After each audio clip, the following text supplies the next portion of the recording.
In trying to understand why some fathers abandon their children, I asked ChatGPT to tell me during the 1960s, 70s, and 80s and 90s, where is it that men drew their ideas of masculinity and family from? And this is what ChatGPT said. That's a fascinating question. Over the decades, men's ideas of masculinity and family were heavily influenced by media and different genres and programs, which shapes these perceptions in unique ways. In the 1960s, TV and film often portrayed the traditional breadwinner and protector role for men.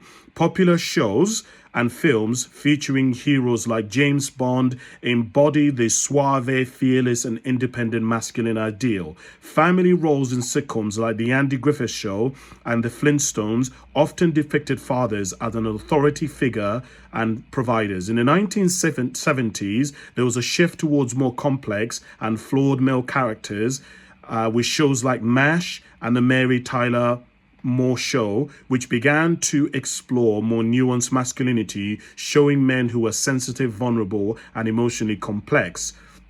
This decade saw the rise of the anti-hero like The Godfather and Taxi Driver. In the 1980s brought the tough guy era with action heroes like Arnold Schwarzenegger in The Terminator, Sylvester Stallone in Rambo, who embodied physical strength and resilience. Meanwhile, sitcoms like Married with Children and The Cosby Show portrayed fathers balancing traditional roles with more humorous everyday challenges. In the 1990s, media continued to diversify.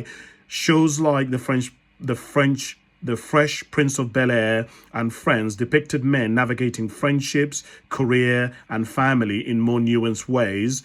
Films like Fight Club and The Matrix also explored themes such as identity, masculinity, and search for meaning in a rapidly changing world. Overall, each decade brought its own evolving view of what it meant to be a man, with media both reflecting and shaping cultural norms.